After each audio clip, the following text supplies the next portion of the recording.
Hi, welcome to the Dynamic Duel podcast, where we discuss all things DC and Marvel related, we review superhero films, and we debate who would win in Marvel versus DC matchups. I'm Johnny DC. And I'm his twin brother, Marvelous Joe. If you missed our last episode, and you're wondering, hey, isn't this the DC Marvel Battlecast? We've rebranded. We've changed our name to the Dynamic Duel podcast. And this is sort of like the first official episode. You know, our new branding is up. Yay. We've updated our podcast covers. The new intros are in. So the YouTube is not updated yet. I have to update that.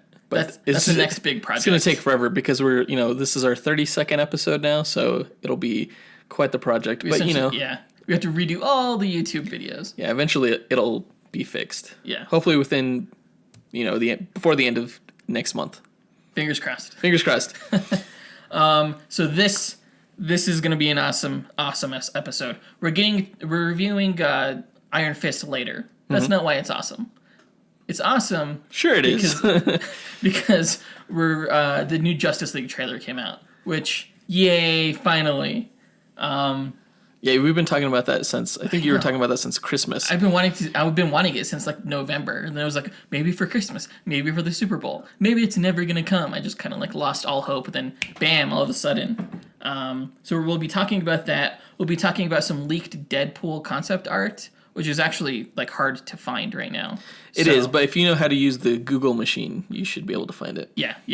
And then we're gonna talk about some more DC news regarding Aquaman and Batman being pushed back, and some of Warner Brothers' plans or rumored plans for what they plan on doing next year. And then we have some Spider-Man news. We have some posters to talk about and some like spin-off films. Venom. Not really spin-offs because they're not connected to the I don't Marvel know how else Cinematic to Universe. describe them. I don't know. Yeah, I guess. I think that's all the news. That's all the news. And then we'll get into the Iron Fist review. Right. So it'll be kind of maybe a long episode. Maybe. We'll see if we can get it under 2 hours this time, but we'll see. No promises. All right. So before we get into the news, though, into the trivia segment, we have to congratulate Julian Finch, a.k.a. Jules Finch, for getting the correct answer to last episode's trivia question, which was rearrange the anagram Sevens Irish Blarney to give me the superhero code names of a DC character and a Marvel character, both from Ireland. It was St. Patrick's Day themed. Right. And he got the correct answer, which is Silver Banshee and Siren. Right. Silver Banshee being I think she's a Superman villain. I think so. Yeah. And then Siren being the younger sister of Banshee in the No, X-Men? the daughter of Banshee. Daughter of Banshee. Yeah. Oh, okay. Never mind. Yeah, they have similar powers, which is a sonic scream. Yeah. I think Siren could do a whole lot more. She could do almost anything with sound. Well, Banshee can like fly with sound, which is So can Siren. I don't know if she flies. Maybe she does. Siren? Not Siren. Siren flies. You said Siren, but I heard black or Silver Banshee. Silver Banshee. I don't know what I'm talking about. Black Banshee, Silver Banshee. Yeah. Obviously, I don't know too much about her. I know she was on the Supergirl TV show. Which is interesting. Yeah. So and the hint that we gave was that they both have similar powers. So Right. that's what it was. So congratulations, Jules Finch. You get a Dynamic Duel podcast no prize, Which is coming out today. Yeah. We'll go ahead and post that to our Instagram and Twitter today, and we'll go ahead and email it to you as well. Right. So look for that. I mean, if you get the trivia question right, you'll get a no prize too. So if you want a no prize, here's this episode's trivia question. Which DC film grossed within $1 million of which Marvel film at the worldwide box office? And this is not including inflation. Yeah, not accounting for inflation. Okay, yeah. So submit your answer to our Instagram, which is DC Marvel Battlecast. No, not anymore. I have to get used to that. Dynamic Duel Podcast. Search for that. Also, you could also search for that on Twitter, and you'll find us. Or you could email us at dynamicduelpodcast@gmail.com. Right. The answer must contain the name of the DC Comics film and the Marvel Comics film. And we'll give a hint for that question later on in the episode. Yep. So, cool. Into the news. Into the news. Justice League trailer. This was very unexpected and very Yeah, you didn't know it was coming. I think like 2 days ago when we got the first like the character teasers. Right. I was like, so what time? It was like the middle of the day. I was like, what time do you think the trailer's going to come out on Saturday? And you're like, What trailer? I was like, what are you talking about? Yeah. I thought it was like a new Guardians trailer or something. I just had given up hope that we were ever getting the Justice League trailer. So, and then you replied with like, you sent me the Aquaman kind of character teaser that you're like, they released. oh my god! Right.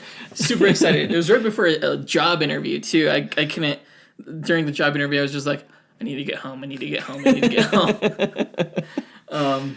That's funny. Yeah, it was distracting for sure. So. I'm not gonna lie. So the trailer, it was a good trailer. I liked it. It looks like a lot of fun. I liked the music with it. You can't say like it looks like the completely opposite tone of Batman vs Superman. Well, not opposite. No, I wouldn't say that. The cinematography is the same, but no, Batman vs Superman was not very jovial. It didn't look like a lot of fun. It looked very serious and epic. This trailer definitely had its jokes. Yeah, but it looks like I don't know. It just looks like a lot of fun. That was what I took away from it. It's very on brand. I thought very on brand in terms of what we saw from Snyder for Man of Steel and for BVS. Just like the same kind of like visual tone, I guess. Yeah. Great action shots. Holy crap. The action just in this trailer alone. I can't wait till what we get in the actual film. It's gonna be amazing. I'm gonna lose my mind. But no, I definitely like the trailer. But in all honesty, I would say I got more excited by the character snippets that we got leading up to the trailer. Really? I don't know if it's just like my expectations were just like so high, but I don't know. Overall, I did notice that the trailer was fairly dense. Like the first time I watched really, it was this morning, and I woke up and I was half asleep. I texted it to you. I was on my phone and I'm like, I don't even know what I saw. I'm gonna go back to bed. So, yeah, because I got to sleep in today, which was nice. But, yeah, I could see that. Like, the character teasers were much more focused, and, they showed a lot of interesting footage, some of which was not even in the trailer itself. Yeah, like Batman on the gargoyle. Yeah. That was probably my favorite shot of Batman, although there's some great shots. So good in the trailer. But if you slow down the trailer and, like, take it frame by frame almost, or, like, play it at quarter speed in YouTube, I think you get a lot more out of it. I agree. Because it's so many flash rapid cuts and it's just a really dense trailer. So much going on in there. Right. But not so much that I think a lot gets spoiled. Like no, there were no so my biggest fear was that we were going to get a Superman character teaser, or they were going to tease him in some way in this trailer, and fans were going to be so pissed off because how dare you spoil Superman? He's supposed to be dead and blah blah blah. Instead, online in reaction to this trailer, I'm seeing the exact opposite. I'm seeing everyone ask, "Well, where's Superman?" Yeah, that's what I was wondering. I was waiting for Superman's character teaser because this is the most I've been looking forward. I'm looking forward more to seeing Superman in this film than I was like even seeing Superman in Man of Steel. What? Just because I feel like they're gonna get him right this time. I have that same feeling, but I really I want to be surprised by it. I want it to be like this epic thing that surprises me. Honestly, I'm hoping, like how like in Avengers: Age of Ultron, we didn't see Vision until like the very last like shot of the last trailer. Right. I think I'm kind of hoping, because like it showed his eyes. Right. Yeah. Right. Kind of hope they do the same thing here. That's a fantastic way to go about it. You're right. Yeah. We didn't see anything really about Vision except for like a close-up of his face. And even like in the teaser posters that they revealed, I mean, we have a full shot of Superman with the Justice League from what the image they released last year during Comic-Con. But I think, I'm glad people are wondering where he's not on the new poster. No, he's not. Definitely not. He didn't get his own character poster. No. I'm sure he will eventually. Those character posters were interesting. Just to go into those right away. Batman's emblem is like silver white. I'm not sure why they went that direction. I think it's just it's just reflecting light. It wasn't the color of it. So it's like a reflective bat symbol? It's just the nature of the material. Okay. And the lighting. Okay. I'll accept that. That's fine. Yeah. It's a cool shot. It's Ben Affleck just looks really cool as Batman. I've always liked like a slimmer, more like ninja-like athletic Batman than I did like a bulky like Frank Miller Batman. Yeah. So I'm happy with what I'm seeing for sure. So far, this marketing is I'm just this whole weekend, and you know it's just been. It's all I've been thinking about. I just can't handle myself right now. It's just so much. My family can't handle me. I'm like, look at this, look at it, right in their face. Dad, no. But yeah, so the trailer drops this morning, and it starts off sort of like. Do you remember when Zack Snyder and J.J. Abrams were kind of like doing their BVS Star Wars kind of back and forth during both of those films were in production. No, I don't remember this. You don't remember that? No. Like Zack Snyder would like show like Superman in like a Sith robe holding a red lightsaber, and then J.J. Abrams would show like the Batmobile is like a part of like the Millennium Falcon's like. I do not remember that at all. You don't remember anything of that? I didn't see any of that. And then, like, even there was, like, a stormtrooper being put into a police car for, like, hitting the Batmobile. You don't remember any of that? Okay, anyway. I sort of feel like the opening to this trailer is sort of, like, an homage to Star Wars. It's very Han Solo on Hoth, I feel like. Ben Affleck is, getting on the horse and everything. Getting on the horse in this, like, winter storm. Somewhere in this remote part of the world. Maybe Iceland. It looks very alien-like in a way. And he, there's the voiceover narration about how something is coming, and then Dan is like, "No, it's already here. It's already here." And we see the mother box. What's his name? Silas Stone. Silas Stone. Right. Yeah, he's back. I thought the mother box comprised Cyborg's body. Did I not see that correctly in BVS? Because why does he have a mother box here? I thought Cyborg's body was the mother box. That's a good question. I don't remember if it like dismantled itself and became his body, or if it just assembled the body for him. Was it still floating after his body was created? Oh, that's a good question. Great, and I have to go back and watch the movie. But either way, he still has the mother box. And we see that parademon. We see the parademon with the eyes. Holy shit! Yeah, it looks so pretty awesome. They look pretty good. The parademons, I think, and like you don't get to see a real clear picture of them. But I did notice that the technology of the parademons looks very similar to Cyborg's technology. I noticed that as well. There was actually a shot in the trailer where I kind of confused the two. There's a shot where like Cyborg is flying upwards, and then like his face, like he's like flying into space or something like that, and like his whole face gets covered by his cybernetics. And then the next shot right after that is like a parademon soldier like firing at Barry. I thought the parademon soldier initially was Cyborg, just because they do look like similar. Mm-hmm. But I realized like after he was shooting him and Flash knocked him through a wall that it wasn't Cyborg. So New Genesis technology probably resembles Apocalyptic. Well, it's New God technology essentially. Yeah, because mother boxes come from New Genesis. So Diana says it's already here, and then Batman, she says, "Where are the others?" And you kind of get this smirk from Bruce Wayne, and he starts sort of like introducing us to these characters. Mm-hmm. He mentions Aquaman, and it's Arthur Curry saving this guy from the water and bringing him into a bar, picks up a bottle and is like, "It's on him." It's on him. So do you think that this trailer finally, like for people who didn't see the Comic-Con footage or anything, and really we didn't see a lot of Aquaman from that, but do you think this trailer will convince people that Aquaman's not lame?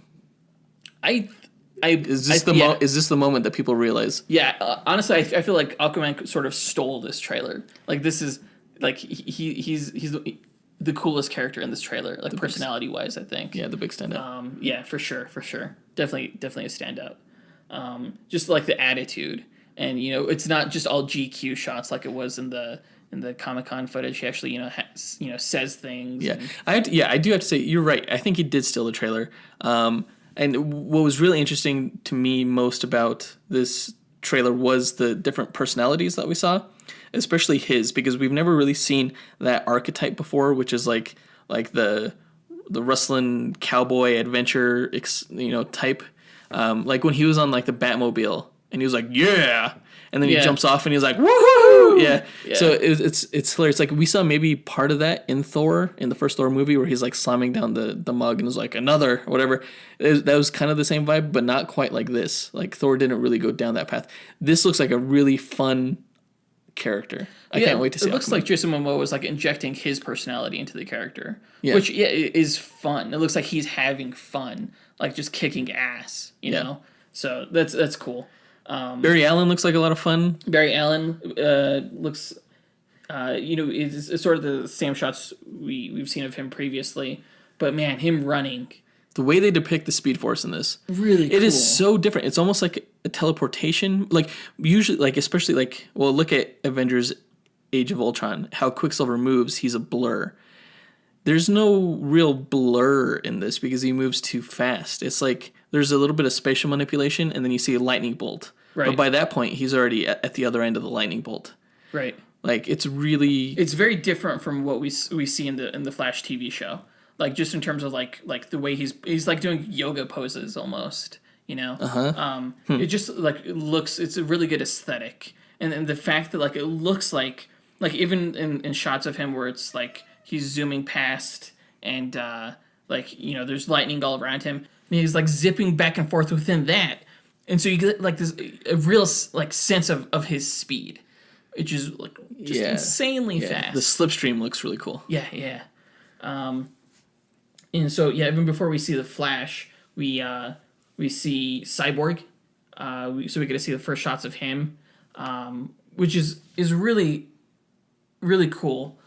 Before in the Comic-Con footage we saw for last summer, it was just kind of like shots of him standing there. But now we get to see him like his hands morphing into cannons and other things like that. We see that he's really strong. It's really cool. It looks kind of fake in some shots. I'm sure they're still polishing up the effects. I think he looks noticeably different, noticeably better in this than he did in the Comic-Con footage from last year. Really? So I already see improvements. I have noticed like in the posters for Cyborg, like he has this like his logo, his emblem. He has a C like circle on his chest. It's sort of like Iron Man's what is it called? His arc reactor. Arc reactor? Oh, okay. Yeah. He does that. I feel like he gets that like at the end of the movie because like the way his body shifts, he like forms an emblem for himself because it's in the posters, but it's not in the trailer footage. Oh, really? I didn't even notice that. Yeah. Every time I see his emblem, I think of the Colorado flag, with the Red Sea with the dot in the middle. You know. Yeah. Anyway. Kinda. So like once we kind of get like the character introductions, Barry says like, "Oh, you're Batman," and then we get my favorite shot of Batman, which is him just like dodging these like fireballs, just swinging, and then like he like lands and throws like this exploding batarang. It's the coolest thing ever. The imagery is very iconic. Like super. He knows how to manipulate each frame to make it look like stuff from the comics. Oh yeah, totally. He's really good at that. Whether it's the Flash or Batman, just really good posing. So, what's your superpower? I'm rich. That was a great line. That was pretty funny. Wonder Woman says something interesting about like how, like she didn't think that Age of Heroes would ever like exist again, or something like that. And Batman, says like it needs to now. We get this badass shot of Aquaman. It's really showing like Aquaman's strength when he throws his trident hard enough to like get two birds with one stone. Yeah, and stick in the wall. Yeah. So cool. So cool. I like we did get a few underwater shots. Yeah, we got to see Mara, which Amber Heard is just beautiful. It looked cooler than I thought it was going to be. Everything just looks so cool. I kind of regret seeing the behind the scenes shot because like whenever I just see that now, I know exactly how that was done. She's on some kind of harness, some kind of flying harness, and they computer animated her hair or whatever. Right. It's still cool. It's still cool though. Yeah, it looks like the Atlantean, like there are some Atlantean guards behind her or something, holding maybe harpoon guns or something. Yeah. So that was interesting. Yeah. I can't wait for the Aquaman movie. It's gonna be really cool. I hope the aesthetic that Snyder is setting up here. I think it's gonna be really cool when it's in a full length film. Yeah. And I'm just glad the characters are popping up in this film. Just from the trailer, looks so huge. Like there's so many locations. That's what I thought of when I saw when we were watching the Avengers trailers back before that movie came out, and like they're like, oh, they're in Germany in this scene. Oh, they're in New York in this scene. Oh, they're in India in this scene. I was like, this is gonna be like a 4-hour long movie, but you might be surprised. Yeah, probably. we get it like right after the segment where Bruce says his superpower is being rich. We get to see the Nightcrawler for the first time, and then like it's like going through like climbing up this tunnel, and that's when that music. Is that what that was? Yeah, yeah. Okay. With, like the legs crawling. I thought that was the flying fox. For some reason. Yeah, No. crawling. No. Okay. I was like, I didn't know it could do that. I completely forgot that there was a vehicle in this called the Nightcrawler. Yeah. Yeah, it looks huge, too. It looks a lot bigger than I thought it was. I thought it was going to be like the size of a Batmobile. But no, this thing's bigger than that for sure. And, the music by the Beatles starts. I don't know if it's the Beatles or is it Aerosmith.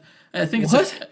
It's definitely a Beatles song. It's a Beatles song, but I don't think this is the Beatles version you think of it's a cover? Yeah. And I don't know if it's Aerosmith's cover or a new cover. I think it's a new one. Either way, like they're paying a pretty penny for that song. It works well. It works really well. It's a fun song. It's just a good song. Yeah, and the lyrics obviously work well. Yeah. Yeah. I've seen some pretty funny comments on that regarding "Come Together." That's right. It was like, let's come together because everyone's just so excited for this right now over me. It's so good. People are funny. Yeah. So there's no shot of Superman anywhere in this trailer, like we've mentioned before. But the closest thing we get is a shot of Lois Lane, which I think was perfect. It's good enough to kind of give the hint. Yeah. Superman's the Man of Steel like world is definitely going to be felt within this movie. Right. I guess. Yeah. And then we also get to see Billy Crudup as what is Dr. Manhattan doing in this movie? Dr. Manhattan's in this movie, which is actually kind of just like it's only like 1 second long, but it's kind of touching. We kind of get this. It's a character moment, right? Do you know why he's in jail? Yeah. So Barry Allen's origin is that when he was a little boy, he essentially witnessed Zoom. Zoom was trying to erase Barry Allen from existence by killing his mom. Yeah. So Zoom killed his mom in front of Barry Allen's eyes, and his father was blamed for it. Oh, okay. So his father's been in prison all of Barry's life, falsely accused. Well, that's pretty tragic. Yeah. Huh. That's actually what caused Rebirth. Or not Rebirth, but the New 52. It caused Flashpoint. Flashpoint, yeah. Anyway, so that was just kind of like a touching moment. And then we also get to see what I think is going to be the prologue of the film. It was, like this battle between Amazons and apocalyptic warriors. Such a cool, badass pose by this Amazon, like leaping off her horse. It reminds me so much of the prologue to Thor, though, with the Frost Giants versus the Asgardians. I think we're going to go into more, because that was pretty short. It was pretty quick. It was pretty quick. Like, narrated. I mean, I imagine this one will be as well, but I think it's going to have a little bit more, if not substance, then it's going to be longer. Yeah. Yeah. What else do we get to see in here?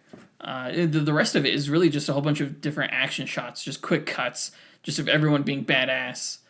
Like Wonder Woman does like drop into like this. It's very like a xenomorph looking ship, and she's like, "Shall we?" Just like very elegant. Shall we?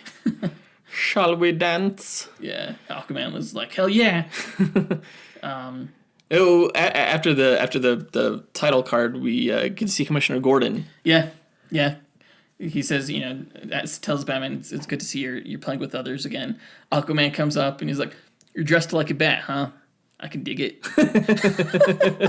I laughed out loud at that part. I was like, yes, Aquaman. But Ben Affleck also has a good line after that, and he's like, maybe temporary. He has two pretty good lines. He has two jokes in just the trailer, so you can tell that the tone is already drastically changed from Batman vs Superman, the very serious tone. I can't get over like how much I'm really, really liking Ben Affleck as Batman. It looks so good. He looks like he's ripped straight from the comic. Like, I know it was the same case in BVS, but like for me personally, like even more so, just because again he is like a little bit leaner. And then it finishes off with Aquaman on the Batmobile, which is hilarious. Yep. It's cool to see like his leaping ability. So that they're bringing that from the comics. What got you more excited for the film, would you say? This trailer or the Comic-Con footage from last year? Which one wins? Oh, that's a good question.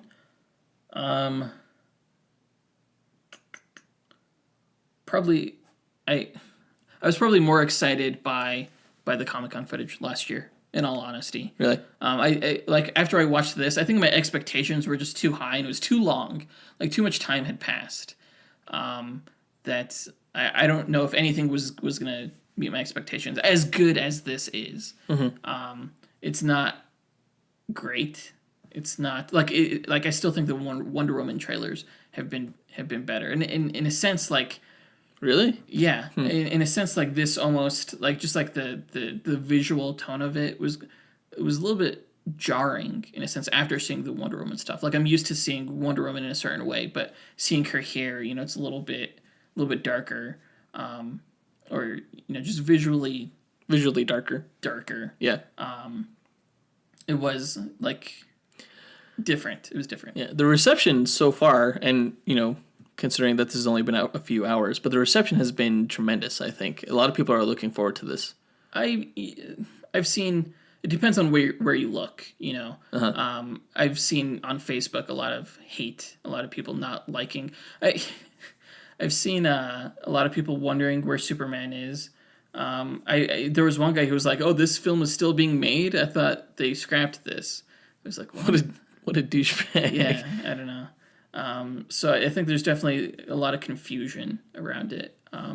People were expecting Superman, even though I know fans would have cried foul if they would have shown him. They will eventually show him in the trailers. Because he is a box office draw. Yeah, I agree. There are people that won't come to see this movie if they don't think Superman's in it. Right. So we will see him eventually. But it's good that we're not seeing him so early. Yeah. Save some stuff for the future trailers. Yeah. I think that's a lot of people. What people don't realize is this is the first official trailer. Right. They shouldn't show you everything. Yeah. This movie doesn't come out this summer. It comes out at the end of the year. Right. So plenty of time. I've heard some critics say that they didn't think there was enough content, but again, to which I respond, this is the first official trailer. Yeah. I don't want to know. The fuck yeah. Yeah, just introduce me to the characters. I don't need to know who the bad guy is. I don't need to know what the plot is yet. Right. I just want to see some character moments and some cool action shots. That's exactly what we got here. Yeah, it's a tease. It's a tease. It's not It's trailer one, but it's a tease. Yeah. Tease me a little bit, Yeah.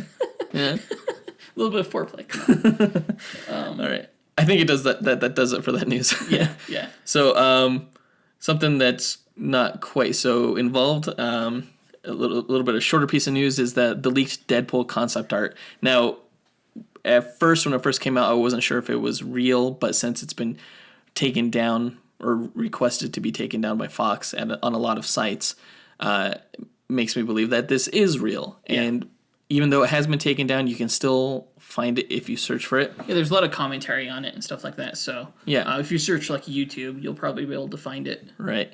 So we have a piece of a concept art regarding Domino, and the look of Domino is a little bit different from the comics. Instead of it being like white, not like skin tone white, but like actual white, like porcelain white skin, right, with the black spot over the eye. She has her normal black skin tone, but with like a white patch over the eye. So it's almost like reverse. We didn't go over in the last episode that Zazie Beetz has been cast as Domino. Right. Yeah, I was gonna kind of hold off on that until actually Cable was cast, and then we could discuss them together. Right. But I mean, since this concept art came out, it's worth discussing. Yeah. So obviously Zazie Beetz is she's black. I've never seen her in anything. I haven't either. I'm not too familiar with her. But I trust their casting.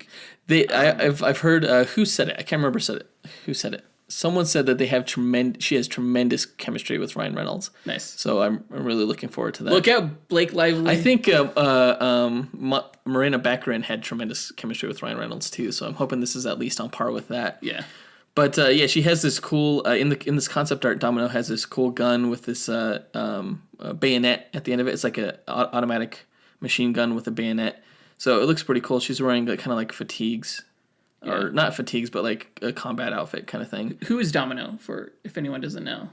Domino is a mutant character. I think she was first introduced in the X-Men universe, obviously, but yeah, she's fought alongside both Deadpool and Cable in the comics for a long time. She has like I think she has good luck powers. I don't know. I haven't read too much about her. Well, yeah, I know like her mutant ability is based around like luck. Probability fields and things like that. Yeah.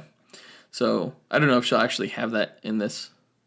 I'm actually digging her look from the concept art. Yeah, it's really cool. It looks pretty cool. I wasn't sure how they were gonna like. I don't know if they were gonna do like pull like a Star Trek Beyond, or like even a Guardians of the Galaxy with the where painted they white. Yeah, like they would paint her white, and then like just do like black detailing on the face. Yeah. But I really like this how like she's keeping her skin color and then they're doing a white eye. Yeah. Yeah, it seems a little bit more natural that way. She looks good. She looks like she'll kick ass. Of course, this is just concept art, so we don't know if this will be the final look. Right. But if it is, I'd be happy with Kudos. Yeah. We got some concept art of Colossus, just some different costume variations.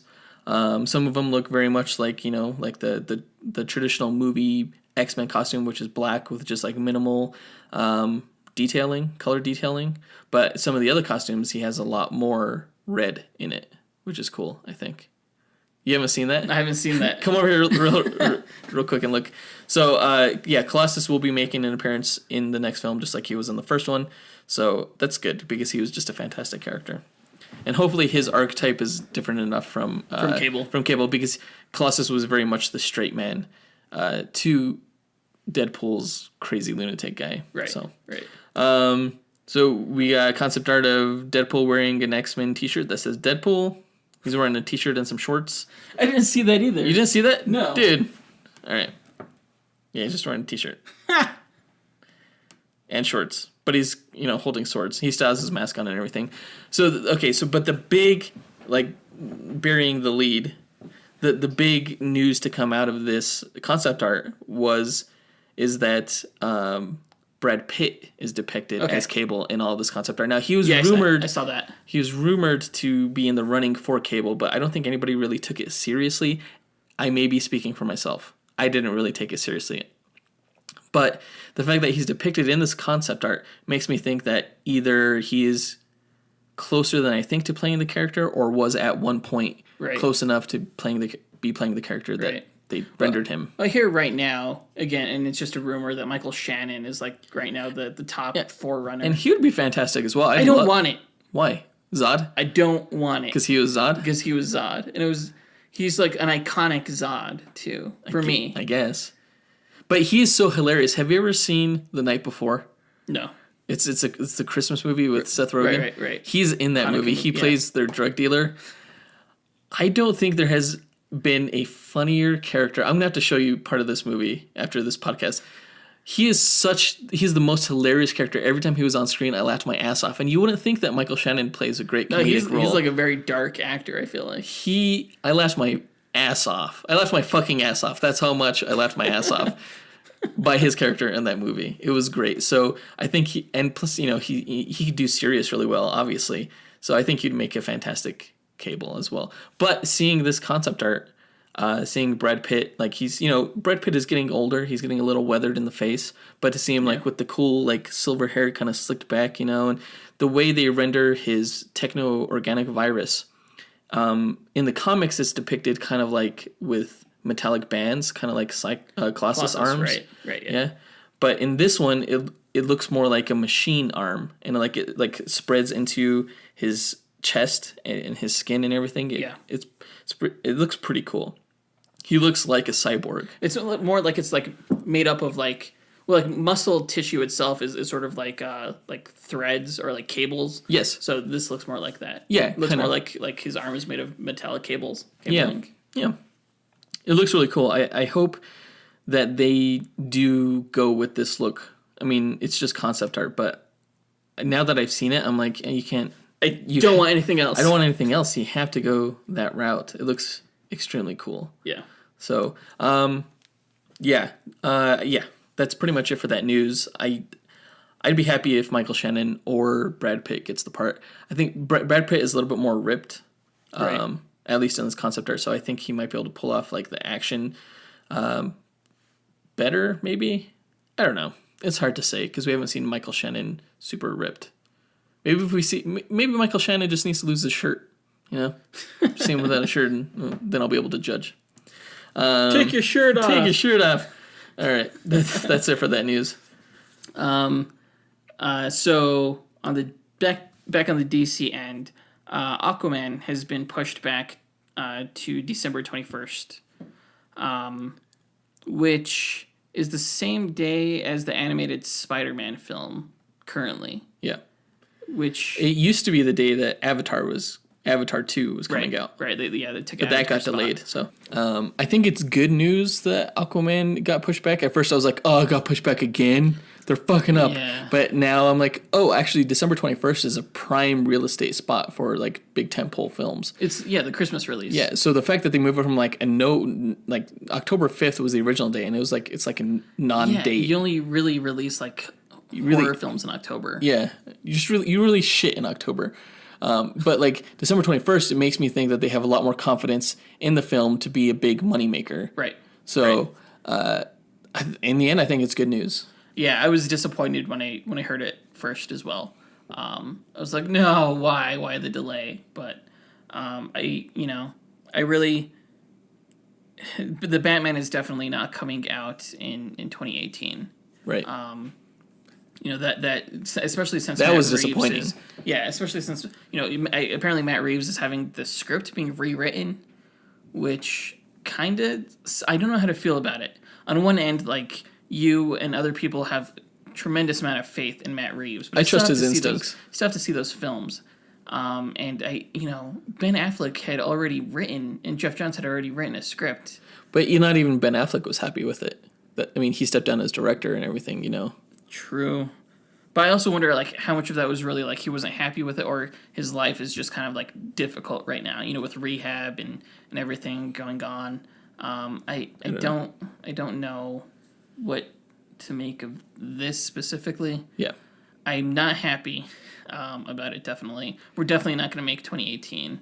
And I don't know. I guess it is. What do you mean it we? is what it is. We? Hey, I'm part of DC.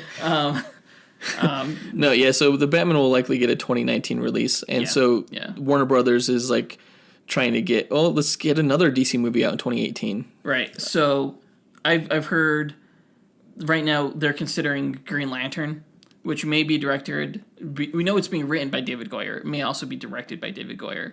I hope they don't ruch that one. Did David Goyer write the Ryan Reynolds Green Lantern movie? Yeah, I think he helped. I thought he had some part of that. So no, like as much as I don't fault David Goyer as much it was Jeff Johns. It was Jeff Johns who helped write the first Green Lantern movie. Oh, really? Yeah, I don't think David Goyer had anything to do with the first Green Lantern.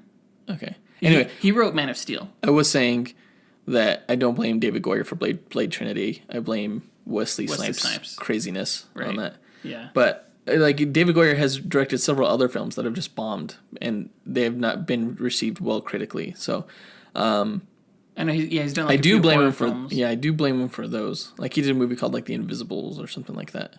That's right. Yeah. But so I don't want David Goyer to direct it. So I hope that news is not true. But they are considering, in addition to Green Lantern, they're considering 4 other films to be released. Suicide Squad 2, the Gotham City Sirens, which has a director. They're writing it now, and Dark Universe. That's the one I want to see get off the ground. Right. And is it The Flash as well? I can't remember if that was another one. Yes, The Flash was the other one, but they don't even have a director for that. So Dark Universe has a director, Doug Liman, which I'm still super excited about. Yes. And Gotham City Sirens. I think one of those two. If there was going to be a 2018 release date, which I'm skeptical. I do think that Gotham City Sirens would probably have a lower budget than Dark Universe. So I think that's probably the most likely candidate. But I would want it to be, like, if it was my choice, Dark Universe, totally. Although you almost, like, if they're having phases, like Marvel has their phase 1, phase 2, phase 3, you almost want to save Dark Universe for, like, a phase 2. I don't think they're doing phases. No. I think DC is doing its own thing, Well, they should be. I don't know if there's an end goal. I think they're just making movies. Yeah. Which I don't think. So there's no plan, basically, is what you're saying. Does there need to be? I still wonder if there needs to be. I think there should be. Otherwise, you write yourself into a corner continuity-wise. I think what Marvel's doing... Well, yeah, continuity is... I mean, but, like, the X-Men films haven't worried about that. Yeah, and look at their continuity. Look at their continuity. But the films are still good. Logan was still a good film, you know? Yeah. Did you think that, like, from X-Men 2, when they released that, they're like, oh, and we're all working down to the Logan movie, you know? They're not doing that. No. No. But they have had to... They've been hit or miss. They have had to kind of correct the course several times. I think when you have people like Jeff Johns who are able to, like, sort of, like, twist continuity or, like, make it so that, you know, this big thing somehow fits in with continuity... I think you're fine. I don't. That's like Jeff Johns' specialty. Yeah. You know, I don't think we necessarily need phases in the DC universe. That's my personal opinion. I'm sure a lot of people disagree. I disagree. I don't know. I think if I had to choose between these, I would choose Green Lantern. No, actually, I would choose The Flash. Just get a director. Oh, well, yeah. Green Lantern, it would be like a good like half phase, like introduce him in the back half of the phase. No phases. Yeah, I mean, especially after we see Justice League, it would be cool to see one of those characters. I bet you were going to get a cameo in Justice League of Green Lantern, of like maybe like Abin Sur or something. Well, that's a rumor right now. Yeah, that we will see at least one Green Lantern. It would make sense. Yeah, maybe I take back my Dark Universe. Yeah, save it for phase 2. Flash. No, enough with the phases. But now that we've seen the Flash in action, it's like he needs his own movie. He does. Absolutely. He should be made top priority since Aquaman already has, you know, a project. I agree. A release date. They have a script for the Flash. All they need is a director. They have a cast. You know. Right. Iris West is appearing in Justice League. You know, a Cyborg is supposed to appear in the Flash movie as well. Yeah. Just call it The Brave and the Bold. Make it a Flash and Cyborg film. Yeah, I don't think we need it. Like, of all the characters, like, I think Cyborg looks cool, but I'm still not 100% convinced he needs his own film. Are you? Is that weird? Yeah, it's weird. Okay. All right. I think he could hold his own film. I think that's where you introduce, like, characters like the Teen Titans would be in the Cyborg film. Yeah. That's always what I sort of pictured it as. Like Robin and Starfire and Beast Boy, you know. Raven. Beast Boy is part of the Legion of superheroes, right? Beast Boy? Beast Boy is a member of the Teen Titans. I thought he was part of the Legion of superheroes. Are you thinking like Bouncing Boy or something like that? No, I'm thinking the change. God damn it! What is his name? I know he's like yellow. Cosmic Boy, Saturn Girl, Changeling. Is it Changeling? No, that's Marvel. I forget. Changeling Boy. I don't know. Anyway, it's Legion. No, yeah. Beast Boy is You part never of the collected too many Legion comics, did you? No, not really. Yeah. I have to get on that, sir. They don't even publish a comic right now for Legion. Yeah. Are they going to be making an appearance in Legends of Tomorrow? I heard that rumor. Yeah, I thought I heard that somewhere. Anyway, what were we talking about again? So many tangents. Flash. I think that's pretty much... Flash should be the next one. Yeah. I would not be upset if it was Dark Universe or Gotham City Sirens, though. Or Green Lantern. Just not Suicide Squad 2. I'm not excited about that. If it's directed by Mel Gibson, I'm excited about it. It's not going to be. They're saying... I don't know how to pronounce his name. Jaume Collet Serra or something like that. I have no idea who that is. He directed a lot of Liam Neeson action films, like Nonstop. And that's right. Yeah. All the Liam Neeson action films he did that weren't taken. Yeah, that weren't taken. Yeah. So. Yeah. Anyway, moving on to Spider-Man. Yeah. So we've had 3 posters come out. One of them, he's which I think is like a really bad time to release posters. Oh, well, if you know the Justice League thing, you know it's ramping up. That marketing is being ramped up. Why release Spider-Man posters? Well, that's why they release it. I'm like, these aren't like mind-blowing posters. You know, it's just something small to remind you that that DC stuff is cool, but remember who you really love. Marvel. You think it's on purpose, intentional to like steal Totally. thunder from For Justice almost League? every major DC announcement, we've seen some major Marvel news as well. Or not major, but at least some news. Such as like the character posters that they released for Guardians of the Galaxy, which weren't major. Like why do you even release those? I mean, they're just headshots, pretty much. Yeah. But yeah, it was to announce that tickets are going on sale. But the timing is just a little, Dickish. I would not be surprised if they release the Defenders Netflix show very close to the date of Justice League. Oh yeah, didn't they do that? They did that for Batman v Superman, right? Yeah, they released Daredevil. It was like the same day or like a few days before BVS. Yes. Fuckers. Yeah. So anyway, so we had 3 posters. The first poster that came out depicts Spider-Man with headphones on, and he's chilling, laying on Like a pier ledge, kind of thing. like a pier ledge, but he's wearing his Science Academy jacket, which I think is a bad idea. Right. I mean, it looks chill. Like he looks young, he looks youthful, he looks like hip and everything like that. But it also doesn't make sense for the character. I don't think it's a good poster at all. It's a weird poster. It's probably the worst Spider-Man poster I've ever seen. Probably. We see the New York skyline in the background and the Avengers tower, just to remind you, hey, this is in the Marvel universe. Hello, remember Avengers? Like I like the feel of the poster. I like the style. I like how, but it feels very millennial. It feels very. We are millennials, so right. I can't say that. But I was gonna say, but it feels very young and hip and fresh and everything like that. But it's just strange if you think about it for more than 10 seconds.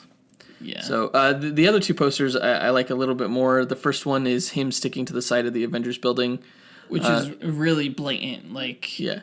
Hey, remember? It's so weird that like they're like shoving the Avengers down your throats with the Spider-Man stuff because, in my opinion, Spider-Man has never really needed the Avengers. Like, no, he's. It's good that he's in the Marvel universe, but he's a strong enough brand on his own to stand apart from the rest of the Avengers. Like you don't need Tony Stark in this Spider-Man Homecoming movie as long as you introduced Spider-Man in Civil War. Like cameos are fine, I'm fine that Robert Downey Jr. is in the film, but I would say that it's not 100% necessary for him to be. The Avengers never played a big role in the Spider-Man comics, right? Right. So it's just I don't like how much they're trying to sell me on Avengers through Spider-Man, but it's not an Avengers movie. I don't know. Yeah. If anything, the Avengers need Spider-Man, but Spider-Man doesn't need the Avengers. Interesting. But yeah, it's a cool shot. I really like. These have been my favorite posters since the original Sam Raimi films. I like the depth of field that we have in these posters, where they like the focus goes all the way back, so you see just the whole playground that he's dealing with. It's definitely like nice and colorful and bright. I remember the Amazing Spider-Man posters, like almost to like set themselves apart from Raimi's films. Very dark. Which were always like a golden kind of sunlight look. This Amazing Spider-Man posters were like always really dark and shot at night. Yes. I feel like. Yeah. And these ones are sort of like Batman Begins-ish or Dark Knight-ish. Yeah, Dark Knight for sure. And these ones are kind of like a return to that kind of brightness. Yeah, and it's not like a golden New York City like it was in the Sam Raimi films, but no. it has a very colorful palette still. Yeah, definitely. The third poster shows Spider-Man sticking to a highway sign that directs you to Queens. Right. So they're like interesting posters. I don't even know if I'll even see these in theaters when I like go to the movies and everything like that. Just because the posters. Yeah, but I don't know. Who knows? They're very. I don't get excited by them. Not really. Honestly, they're more just like cool little image vignette kind of things. But there is some other news regarding the whole Spider-Man universe, even though it's not really part of the Spider-Man universe, even though it kind of is. And that is, we got news that the Venom movie is still going forward. It does have a release date. It took Aquaman's old spot on October 5th, 2018. Yeah. The last time we talked about this was fairly early on in the podcast. I think it was like the 5th or 6th episode or something like that. And I was severely adamant that it should not be made. Right. But since Deadpool came out and since Logan, and you have these more serious R-rated films that kind of stand alone in terms of continuity, I'm less ambivalent about a Venom film being made. I think as long as it's good, I don't mind as much anymore. I still can't comprehend how you make a Venom film without referencing Spider-Man. I mean, even the look of Venom is so heavily influenced by Spider-Man's suit. Yeah, I guess You know? if you have to be upset, that would be the most upset thing that I would be, is that if you do this, what does it mean for the future of the Spider-Man cinematic universe, aka Marvel Cinematic Universe, you know? Right. Like, does that mean we won't see Venom in there? Yeah. I don't necessarily think that's the case. You know what I've heard actually recently? You know the movie Life with Ryan Reynolds and Jake Gyllenhaal? Yes. I think, did it come out yesterday or something like that? Yes. I've heard that is a Venom movie. Really? Yeah. Like, oh man. Like straight up. Yeah, like if you take that approach with it, I think it could work. But the look, are they going to just tweak it so that it's like, you know, like the usual depiction of an alien, how it has like those big eyes, yeah, and like just like a small mouth, yeah, or like no mouth? Is that going to be like the direction they go for the look? Is just an alien face? I don't know. That's a good question. Because if you're going to do it that way, I could sort of see like where you're coming from, and if you take it in that direction. I think comic book movies in general have come to the point where we're starting to see some superhero fatigue kick in. Like my brother-in-law, he was talking about how he hadn't seen Logan yet or something like that. And I was like, why? He's like, I'm just kind of done with superhero films. What? And I'm like, what are you talking about? You can never be done with superhero films. But what film did it? It's happening, man. Was it Doctor Strange? I don't know. I don't know what film did it. Fuck you, Doctor Strange. Maybe BVS. No. Really? Maybe. Did he see Doctor Strange? He did see Doctor Strange. Okay, then it was Doctor Strange. He liked Doctor Strange, though. But I think it's just oversaturation. I think, or he just doesn't like anything that's not Marvel now. I think having these one-offs that feel like different genres, like Logan, are a benefit for the genre, I think. Yeah, I agree. So, yeah. Now, the Silver Sable Black Cat movie, it has been announced that that's being made as well. Mm-hmm. It's not quite clear if that will be part of the cinematic universe. I think it should be, because I think I've heard that it wasn't.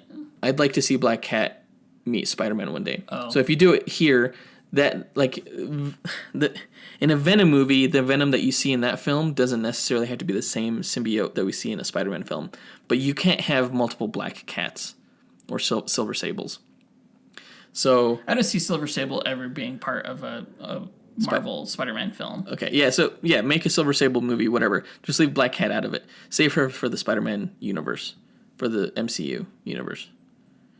And that's all I have to say about that. It's being written right now. I think that's going to push back the Black Widow film if they do that. Really? Yeah. So Marvel better get that Black Widow film out before the Silver Sable film that's what gets I'm thinking. A dig. Yeah. Is it a Silver Sable and Black Cat film? Are they like related? Yes, that's what they're saying. No, they're not related. Are they friends? Are they... Not what really. The hell? Like, they both have whitish hair. Well, Silver Sable has like silver hair.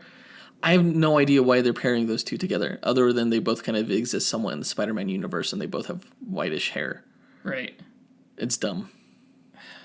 I'm just... They don't even match. Like, one's like a super techie assassin, and the other one's like a thief. One's like Catwoman, and one's like Black Widow. Yes, exactly.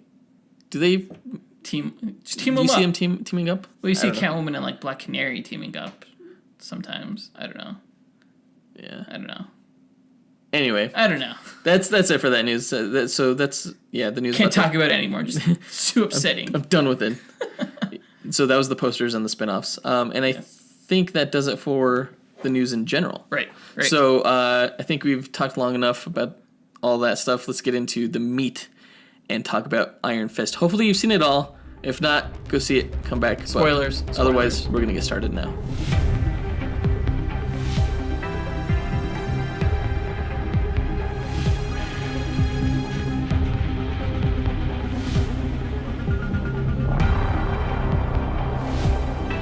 Okay, Iron Fist. The last defender of these Netflix shows. Probably not the best series. Best. Not even probably. It's definitely not the best. Definitely probably the worst. But that's not to say that I hated it. I definitely didn't hate it, I feel, as much as other people are hating it. Yeah, it's definitely not, like, I think on Rotten Tomatoes it had around between a 14 and 19%. It's in the teens. Last time I checked. Yeah. It's definitely not that poor of quality. If I had to compare it to anything, I liked it about as much as Luke Cage. However, Luke Cage had, like, more relevance and a little bit more consistency. And, like, it was just, I don't know, slightly less boring. Like, the protagonist was better. Yeah, the protagonist was better. During the Iron Fist, some of these episodes, Iron Fist episodes, I was like, man, you know what this episode could really use right now? Some Luke Cage. A musical interlude. Just like a performance by hip hop star or something like that. So it was slightly more generic than Luke Cage, but overall, I think the quality was a little bit similar, maybe slightly less. I think where, like, the other shows maybe, like, started off with a bang and then kind of got kind of sluggish in the middle and then, like, ended strong, maybe. This one started off really sluggish. And, like, for me, the show didn't really start until about episode 5 or 6. Is that where the RZA episode? Yeah, the episode 6 was the RZA episode, and that's where he fights in that little hand challenge. Yeah. Maybe episode 5 is where the movie is where the show really starts for me, and that's where we get introduced to the whole heroin trade thing going on with the hand when they bought the pier and all that. Basically, episodes 1 through 4 is kind of like the origin setup where we see him trying to convince everyone of who he is and, you know, get his rightful spot on the Rand Enterprise board. Basically. So all of that didn't really hold too much interest for me. I think it was an important character setup. They had some important character setups that paid off definitely down the line, but it was definitely the weakest part. The first third of this show was the weakest part. I think it ended. My favorite episodes were the last 2 and that 6th one by the RZA. I think those are my 3 favorite episodes. You didn't like that one as much? No, I didn't. Think about the top 3 episodes, though. I honestly... yeah, we're probably towards the end. Yeah, we'll get into specifics on episodes later down the line. Right. I want to get more of an overall sense. Part of the criticism of the show was in regards to the casting criticism, which is something that I think is important to talk about, to address. Yeah. What do you think about it? I thought Finn Jones did a perfectly fine job as Danny Rand, honestly. Like, it never bothered me. I was never watching the show thinking, man, I wish this was an Asian actor. I thought just, like, character-wise, I thought the character was inconsistent. Like, I was never quite sure whether he was, like, confident in his ability as Iron Fist or if he was just, like, a crybaby. Yeah, like, was he, like, a naive kid or was he, like, a disciplined... Master. Master. I expect someone who, like, grew up in a hard and tough and very disciplined environment that is like an Asian Kunlun. Monastery, and it sounds like he did have a very disciplined upbringing. I expected them to be more stable. I don't think the problem was in Finn Jones's acting, although he wasn't necessarily a likable character all the time. Mm-hmm. I think a lot of it had to do with the writing. Yes. I don't think it was miscast. I think it was poorly written. I think I would agree with that. I think he gave a very earnest performance. It kind of reminded me of a little bit of the way Chris Evans approaches Steve Rogers. Mm-hmm. But I do think that the writing hurt him in several spots. I think the choreography did no favors for him. The martial arts definitely was severely lacking, especially when you consider it to some of the best fighting I've seen on television or for a television series. It's hard to consider Netflix television, but I guess it is. It has been Daredevil, And so comparing that to, like, Iron Fist, the martial arts should have been the highlight of Iron Fist. That's what I was expecting. Like, we're comparing my expectations to what we got. What I expected was a lot more martial arts action. I thought this was going to be the martial arts show. Right. A lot more Iron Fist. Yeah, a lot more Iron Fisting. That sounds dirty for some reason. Well, even Harold Meacham was like, "That sounds like a sex toy." Right. or a sex act. Like I expected the show to be more worldly than it was, and it was. I mean, it was to an extent because they did go to China and everything like that. But I thought they still could have been like a New York pier. I don't know. It could have been like in the marketing they showed a little bit of Chinatown, and I thought that was going to play a huge part of this, but it really didn't. It had that one scene in the first episode, and that was it. I actually thought that was probably the best choreography was the Chinatown scene. Really? Yeah. Yeah. I thought we were going to see some of Kunlun. We didn't get to see any of that. We didn't get to see any of that. We got to see outside of the Shaolao cave, but that was all we saw. Well, no, there was a scene like when he was a little kid and he was being beaten with sticks. Yeah, that too. But even that, I was like, this kid is not. He's flinching at the wrong moments. This is not. He's not really getting hit. Yeah. I would have loved to have seen more flashbacks. I don't know if it's just because like this sort of again reminded me of Arrow, which I thought it would, but I think flashbacks would have really helped this show. I definitely agree with that. It could have it would have been more interesting as filler compared to the filler that we did get. I know, and instead of like his headache episodes, which I don't know were like weird. Yeah. Like and those were like my chi is off. Yeah, and it's I think those would have been better like as meditation sequences where he's remembering more of his past than what we saw, more than just the plane crash and him getting beaten with sticks, because that was all we really saw for the most part. Yeah. I did think it was slightly annoying, his kind of Confucius platitudes that he would spout off. He seemed kind of like, dude, you don't know what the fuck you're talking about. Yeah, so he wasn't quite convincing delivering those lines, I think, especially to an Asian American actress like Jessica Henwick or something like that. I'm like, shut when up. He was trying to teach her how to fight, like, no, you have to be internal. Yeah. It's like...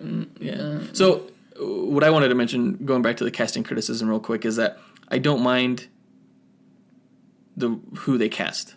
I think Finn Jones was a good Danny Rand. This is his name, right? Finn Jones? Yes. Okay. Would I have liked to have seen an Asian actor in the role? Probably. I don't fault them for casting a white guy for a white role, because he's white in the comics, obviously. Right. I think if there's any fault to be had, it's back at the character's inception back in the 70s, when you create a character that's supposed to be playing off of the kung fu films of the day. They probably should have made the character Asian at that point. Yeah.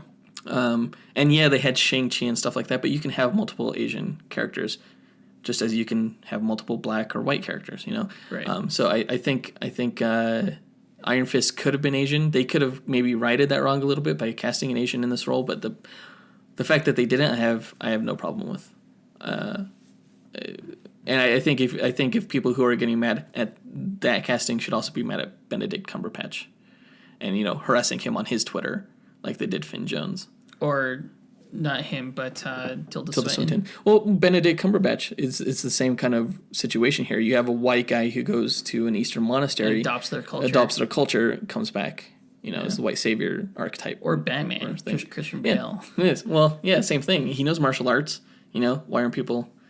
I don't know. I think it's probably because Iron Fist. No one knew who he was beforehand. Right. So. Right. They may have been offended watching the show. Yeah. It's a minefield of a subject, but I have to say I side with who they cast.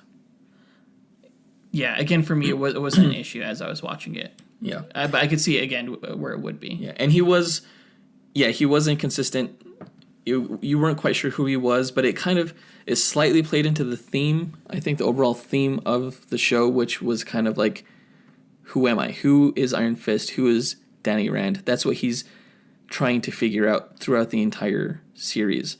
He's trying to find his purpose. He doesn't even really know his own motivations of why he came back, why he abandoned Kunlun, things like that. They're like subconscious, as Madame Gao revealed in the last episode. I think we learned them essentially. Like he thought Iron Fist would tell him who he truly was, but once he got the role and was just sitting there essentially just guarding the pass, he still didn't feel complete, so he decided to abandon his post. Yeah, but he couldn't defend his actions to his friend Davos. No. And it wasn't until he had that conversation with Madame Gao and realized that subconsciously he came back for revenge, because he knew that there was something up with his parents' murder. Oh yeah, because that was an interesting scene where that's right. Yeah. She told him like even 10-year-olds know that planes just don't fall out of the air. Apart. Yeah. So there was an arc, there was a discovery of self, and I felt like he was a different person at the end of the show than he was at the beginning. So I did appreciate that. But yeah, inconsistencies within that journey didn't quite help him out. The shows are just, there's too many episodes. Once again, yeah, you could have cut this down to 8. So glad that the Defender show is going to be 8 episodes. Or even 10 episodes, because I remember saying that's what Luke Cage should have been. That's what I feel like all the shows should have been. Yeah. It's just 10 episodes. Yeah, Jessica Jones could have been 10 episodes. All of them could have been 10 episodes. What did you think of the opening theme? Oh, the intro? Yeah. It's definitely the weakest of the 4.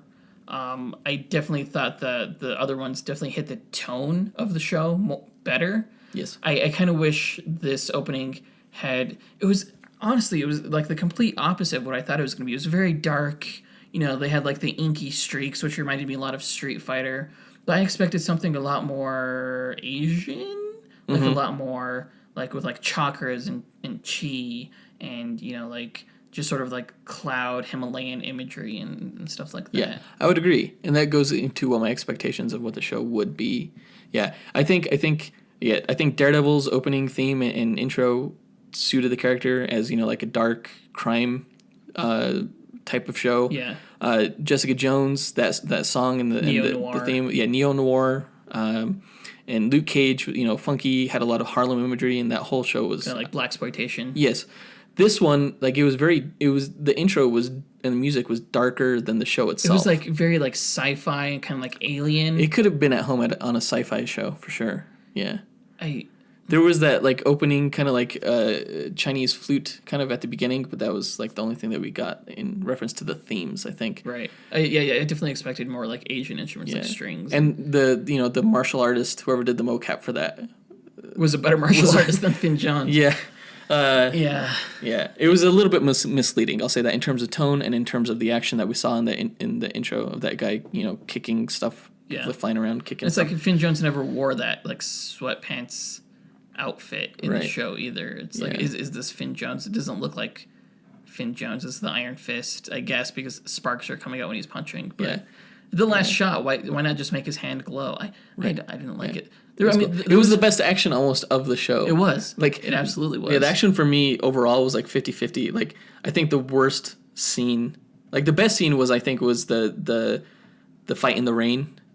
Of Bakudo versus Colleen, and then the subsequent fight against Davos and Danny Rand. I guess. I think that was my favorite episode. I thought the action was pretty solid, and it was what I was expecting for the rest of the episodes. I think the action in the first floor elevators of Meacham's building, I thought that was better than what they did in the rain later on. Oh really? But what do you think was the worst action? So I think when he was going into the archives trying to get proof of his of who he is, my gosh. and there's that dude, he just has like iron fist or iron, not iron fist. He has brass knuckles, right? So it was like brass knuckles, and he freaking almost. This is knocks supposed to be the dude out. This is supposed to be like the best fighter in the world. Yes, he got like fist. almost like laid out by one hit from a brass knuckle punch. He was like so winded. So I was so pissed off. I was like, but that dude, the guy who punched him, he was like, he doesn't even know kung fu. And like my wife was like, well, let's be real. Neither does Danny Rand. But it was like that's hilarious. It was like, dude, kick his ass. You're like supposed to be one of the best martial artists in the world. And that just made me mad. And that was like in the second episode, no. Third episode. It was third. It was the third episode. It was right after after the asylum thing or the psychiatric ward. Well, I'm trying to remember her name. Trinity. Jerry Hogarth. Carrie-Anne Moss. Jerry Hogarth. Right after. Yeah. He met with her, right? Right. I believe. Yeah. That was freaking terrible. But I remember thinking that several times throughout the series. It's like, you're the best fighter in the world. Yeah. You beat a dragon. Yeah. You need to be way better than this. There was the fight in the truck, I thought. Like, that got better right at the end when he was like, 1, 2, 3, 4. And like, he was like hitting all these like pressure points and stuff, and then he knocked him out. But at the beginning of that fight was just atrocious. And the final fight against Harold Meacham where he's like hiding, and there was a part where he like kicked him and like he knocked the gun out of his hand. Harold fell to the floor and everything. And what does Danny Rand do? he runs off. Right? Yeah. I was like, what the fuck are you doing? You had your chance right there. Leave that sucker out. But No, okay, so there were many times in this series where I felt the same way. It's like, why did you just do what you just did? Are you an idiot? Don't be an idiot, and you won't have as many problems. Seriously, honestly, I thought that to myself like at least like once an episode. yeah. It was I don't know. Yeah. Again, I didn't hate the show, but honestly, if I'm like truthful with myself, like if this wasn't like a binge worthy thing on Netflix where you can just watch one episode right after the other, Yeah. I don't know if I would have stayed tuned week to week. If this was a weekly show, I think I would have probably given up on it. After a few episodes. Yeah, maybe. I think the best parts of the show were like the dramatic the relationships. I think the relationships between the characters were what kept the show interesting. It certainly wasn't the action. Although, like, if we're talking about like just to wrap up on action, I think the best action scenes were.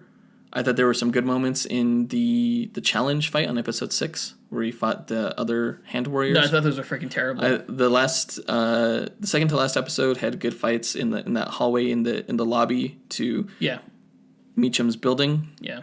And the subsequent fights in the rain and everything. And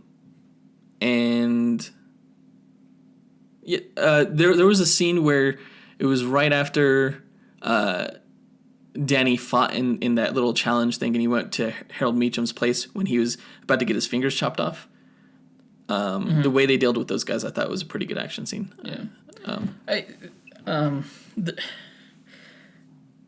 The scene against Zhao Chang. Oh, the drunken fighter. Yeah, I thought that was decent. I didn't like Zhao Chang's acting. The drunken kung fu. That guy was up for. He was almost Danny Rand. Yeah. I didn't like his acting too much, so I'm glad he didn't get the part. But I thought the fight was decent. Well, imagine what they could have done with martial arts if he got that role. That's true. He was a better martial artist for sure. Yeah. I just feel like there were so many moments when I was watching this, like, this is not the Iron Fist that I know. Like, the Iron Fist I know would not need, like, extra special training to, like, know that he is capable of healing other people. Right. Or know that he could smash the ground or whatever. Yeah. Well, he's not really a fully realized character by this point. Which is weird, because, like, why? Why is it like, Daredevil wasn't fully realized until the last episode of season 1. But no, he Jessica Jones was. Luke Cage wasn't really fully realized until, like, mid-season. But, yeah, in this one, we never really got a fully realized Iron Fist. The Iron Fist that was in the footage that Bakuto showed him. That was Iron Fist. He was actually able to light up both fists. Yeah. And everything. He was in costume. He had the uniform with Iron Fist and everything. That was cool. That was really cool. That's what I wanted, like, throughout the entire season. Someone who just... I don't understand why they would put him in charge of the past without fully training him. I don't understand how he could have defeated the dragon without having fully realized everything that he was capable of. Well, I think the narrative behind that was that he was supposed to train further using the Iron Fist. Like, he was put in charge of the past, yes, but he wasn't solitary there. He would still go back to Kunlun for training on how to use the Iron Fist, is what my impression is.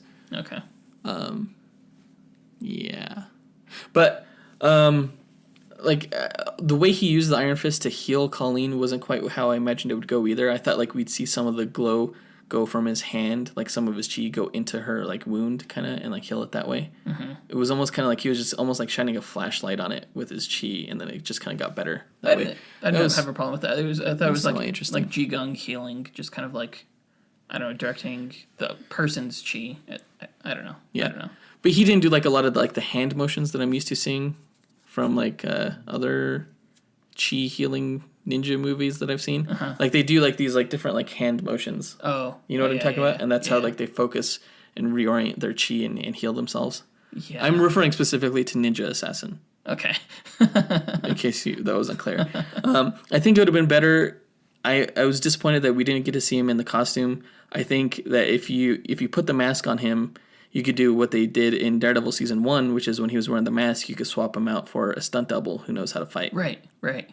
I wanted to see at least like a Bruce Lee tracksuit or something like that, green and yellow. I don't know. And there were so many opportunities for him to don the suit or a mask at least, and he did when they go to the docks and stuff. Yeah, yeah. When they go to the docks, like, and she was like, "Are you sure you want to be seen doing this?" And he was like, "Oh, I'm used to the publicity from being a kid.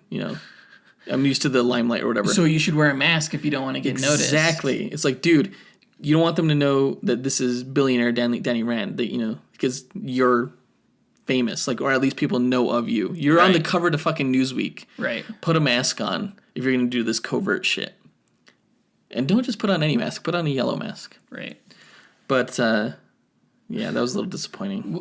One last thing that bothered me about the whole series as a whole was the hand. Yeah. The hand. This was not the hand that I knew of From Daredevil. From Daredevil season 2. Yeah. That hand was very. They were badass. They were scary. And in this one, Scary undead ninjas. right? What's scarier than undead ninjas? Yeah, they didn't have heartbeats. Silent. They're just brutal. And this hand was weak as soft as baby shit. They were like, I don't know. It was like a freaking like school university. I don't know. They were more like goons that like almost military goons that Gal hired, and then the fighters in Bakudo's I hated the whole training camp kind of thing. Like Davos and Danny were able to take on like a whole group of them. And they were all minorities, which was kind of offensive in a way. Was it? Yeah. I don't know. Performance-wise, I think that was a highlight of this show. I think Colleen, Jessica Henwick, gave a great performance. I hated that turn. I hated that like secret twist. Oh, she's a member of that. That was interesting because that was hated never in the comics. I was like, what are they doing? And I hated it at the time, but it got resolved somewhat. I still don't like the ideas of there being like a super evil hand and a maybe not so evil hand. No, yeah, that's stupid. That's dumb. Yeah. Why? Also, I was wondering, like, if she's backed by the hand, why is her dojo so poor? Right? I was going to bring that up. Why is she having to go why to, is she like... having money problems? Why is she going to these street fights and everything like that if she's backed by the hand? The hand has money. Right.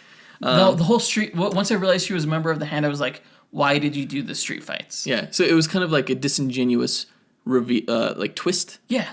It was not a genuine twist. No.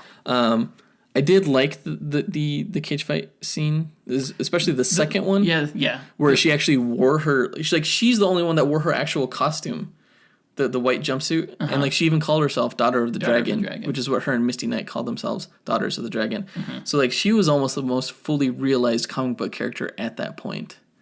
So I liked that. I did not buy the courtship kind of period, like the romance that they built. Oh. Like the first time like you had any kind of inclination that they might be romantically interested in each other was when like they started fighting a little bit in their dojo, but it reminded me so much of the 2003 Daredevil scene on the playground. It was almost embarrassing. Danny Rand lost his virginity in this series. Yeah, he did. Oh my god. So, first of all, like their first date where he brought in takeout, that scene was so awkward. It's like, what the fuck are you doing here, Claire? Get the fuck out of here. You're just like a weird, awkward third wheel just smiling at everybody. Get the fuck out. I like this food. I'm just gonna stay. Yeah. It's like, bitch. Well, like Colleen wanted her to stay because she wasn't like she didn't want it to be a date or she was nervous or something like that. I didn't get that. She wanted her to stay. I'm not 100% on that. Well, no, she's like, no, you should stay. You should. She did tell her she should stay and eat. Oh. So I don't know. She was nervous about something, but like, I don't know. But like in the episode later or a few episodes later, it's 2 episodes later. They bone. And Danny loses his virginity. And Melissa, my wife, and I were watching the show with subtitles on. Do you watch it with subtitles on? Yeah. So you saw the part where he like it says like shudders when he was like going inside of her. And like the way like he didn't. It was really awkward because he was like, like the way he vocalized his shudder. And like Melissa was like, oh, he's directing his chi into his penis. And so we're like, what happens if he gives her the iron dick? And I was like, she instantly becomes 9 months pregnant. instantaneous. It was an awkward kind of love scene. Did you get that vibe? No, I didn't. I honestly didn't. I was too busy making sure no one else, because I was watching it on my phone. I was like, I can't have my daughters see me. They're gonna be like, "What are you watching, Daddy?" Nothing. I'm always nervous with that. Yeah, the romance, once the romance was established, I thought it was pretty well. Like when he was defending her to Davos and everything like that, and when they when she escaped the hand when they were gonna take her blood and they embraced down the rain and everything like that, I thought that was a fairly good scene. It seemed real to me, and how Davos was all jealous and stuff. Yes, yeah. Anyway, I think Davos. I thought he was a great actor. I actually really liked Davos. Yeah, and he becomes the Steel Serpent. Yeah, that whole ending shot actually really bothered me. I didn't know he was going to be the Steel Serpent until after I finished the series. Yeah. And so him teaming up with Joy. With that Joy, was out of the blue. Like, wait, what the fuck? Yeah, because the last time we saw Joy, she was pissed off at her dad But not at Dany. for framing Dany. Yeah, she was defending Dany, and then all of a sudden she was like, maybe we should get rid of Dany. And then Madame Gao was there. Did she team up with Dav? I don't know what. Yes, the hell in the comic that has precedence in the comics. She gives him, because she's the leader of Crane Mother is the leader of Kunzi, which is one of the other heavenly cities. And so she gives she makes Davos the because he's from Kunlun. She makes him the champion of her city. Oh, really? Yeah, because there's a tournament where all the immortal weapons fight against each other. Interesting. So he becomes the Steel Phoenix at that point. And he has similar powers. I thought he was a Steel Serpent. He was Steel Serpent before that, and then when he teams up with Gao later on in the comics history, he has the Steel Phoenix punch, which is like a regular punch, but the knuckle is out kind of thing. It's pretty cool. That makes sense because Gao's symbol is the Steel Serpent symbol. Yes. Okay. Well, that's cool. Yeah, so that's how he'll get that on his chest. See, I always wonder, as I'm watching these shows, just because ever since you revealed that what's her face was Hellcat, yeah. I was like, oh my Easter gosh, eggs. there's so much I don't know as I'm watching this. Yeah. But yeah, the Iron Fist, his burn has the ability to drain Iron Fist's chi. That's his whole thing. It's a cheese sucker. It's a chi sucker. Interesting. So, yeah. Anyway, hopefully we get to see some of that, and if there is an Iron Fist season 2, which I hope there will be. Actually, I hope they.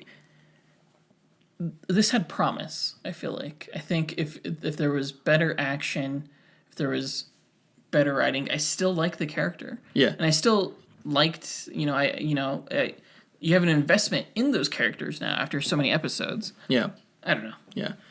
All right, so let's switch over to the Meachums. I loved the Meachums. They were so much more interesting to me than I thought they were going to be at the beginning of the show. I hated the Meachums at the beginning. Yeah. At the beginning. I was like, they're so generic. They're yeah. Ward, I'm like, oh, this is the fucking rich douchebag. Snorts cocaine off the toilet in bathroom stalls. He becomes such a sympathetic... He becomes probably the most developed, interesting character to me throughout the course of the show. Yeah. His relationship with his dad, his addiction... everything that he goes through, actually killing his father, and then seeing him come back, and then trying to protect Joy. He's so complicated. Smashing his hand in the door, trying to get pills. I thought he was gonna be so one note. Yes, from the opening scene where he's like, "I'm a businessman, get the hell out of my office," right? And then he became, and the actor was great. Yeah, the actor did a phenomenal job. He felt very real, and at the end, how he teamed up with Dany. And but he kept getting it from his dad. His dad punched him, and really sympathetic character. He felt really bad for him. Yeah, hit heroin in his car and hit him in the back of the head with a golf club. I'm really glad that it was he that delivered the final blow to kill Harold. Yeah, it needed to be him. Yeah. It was his kill. It wasn't Dany's. Right. Dany just needed to sort of, I guess, forgive him in a way. Yeah. And get over him that way, but. No, when he got hit in the back of the head with the golf club, I thought he was dead. And I was like, son of a bitch! Yeah, actually, I thought he was dead too. I'm like, oh, fuck. No, I felt bad. Yeah.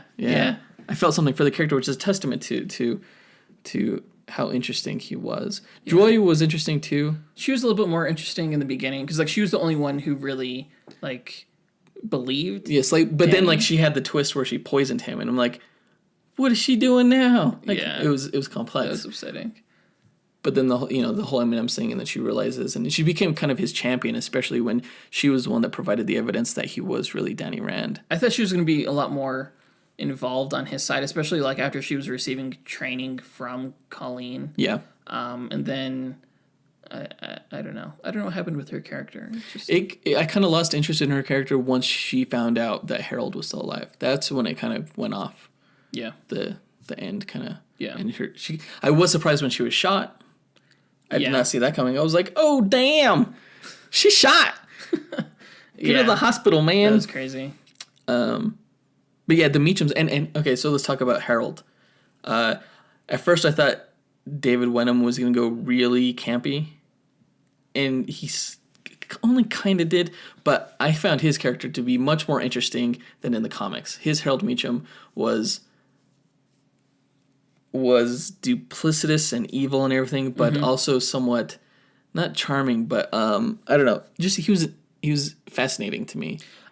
Especially the whole resurrection part. Yeah, I've read a lot of people say that they thought he played it really campy. I never thought that because I didn't read any reviews until after I finished the whole thing. His character did have some outlandish traits, such as sleeping in I don't know what it was. Was it a sensory deprivation or oxygen tank or something like that? I thought it was just to help keep him young. I don't know. I thought that's before I knew that he was resurrected by the hand. I don't know what that was. It might have been sensory deprivation.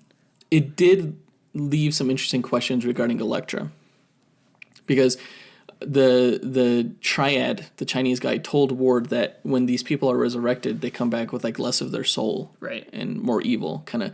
So when Elektra comes back, she was already kind of, anti-hero-ish, right. But she's going to come back and she's going to be a lot more vicious and brutal than she already was. I imagine she's coming back as a villain. Yeah. I think it's cool that they can be, they're essentially immortal now unless you sever their heads. They're basically Highlanders now. That brought up an interesting question at the very end. Did Harold Meachum really die? Yeah, he was cremated. So, but his head wasn't severed. Well, kind of the ashes are not one piece, is what I'm thinking. So, the head ashes are not joined together with the body ashes. Okay. Well, yeah. I think he's dead. I just I was left to that question. Was Ward aware that his father was gonna come back? I don't think so. Okay. No. Okay. Definitely not. I think he was glad to be rid of him. I wish they just would have severed his head and not left that question out in the open. Oh, that would have been dark. Who would have severed his head, though? Who would have done it? Ward. Ward? Yeah, because he knew that that's what had to be done. Instead of shooting him off a building? Well, I don't know. During the cremation. I mean, if you get cremated, you're fucking ash. You're dead. Okay. You're not coming back. Not even Wolverine could come back from cremation. If he's ash, I think. If you burn his brain into ash, he's not coming back. Well, I think I've seen a picture of Wolverine where, he's just an adamantium skeleton, and he still came back from that. I think his brain was protected at that point. It was an explosion or something. Yeah. Anyway, we're getting off topic. So Harold Meachum. The zombie thing was definitely interesting.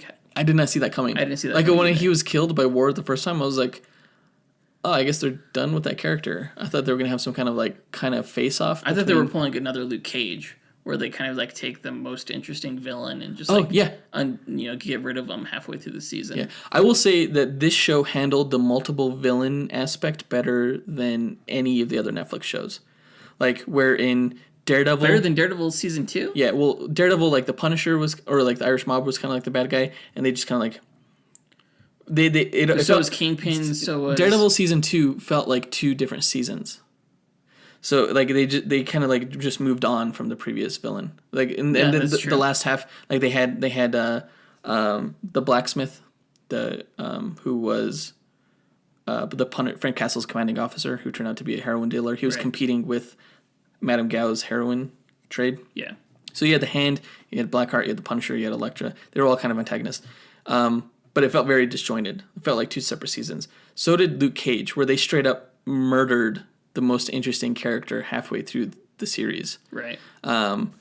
did not handle it well, and like they introduced a new one who was inferior to the previous one, but this one they had both like all the antagonists were kind of somewhat running throughout the entire series, and they would just kind of he dealt with them like in different ways in the last couple episodes. That being said, I mean, Kingpin, Kilgrave, those are some of the best villains I've seen like in any media. Yeah, but they had their own whole season, basically. Yeah. They weren't like juggling multiple. As interesting as Harold Meacham was, I definitely don't think he holds a candle to those guys. No, I would definitely agree to that. Yeah, he was interesting, but not as interesting. So I'll do a quick run through the episodes real quick. Just comment on what you want. Sure. So episode 1, Snow Gives Way. This is where he returns back. Nobody knows who he is. He meets Colleen Wing for the first time. We meet Harold Meacham for the first time. And his assistant was annoying as hell. Oh, Kyle? And the whole reason he was like, you take a young kid, you pay them twice what they're worth. That's loyalty. Or something like that. I was like, I still think I would have wanted to work for you. I would still report your ass. If you could live forever, what would you do? Eat ice cream for dinner. That kid was dumb. Yeah. And he got beaten to death with an ice cream scooper. With a spoon, yeah. I was like, oh, jeez.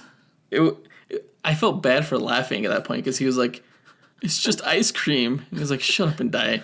Like, actually, I laughed, and I don't know why.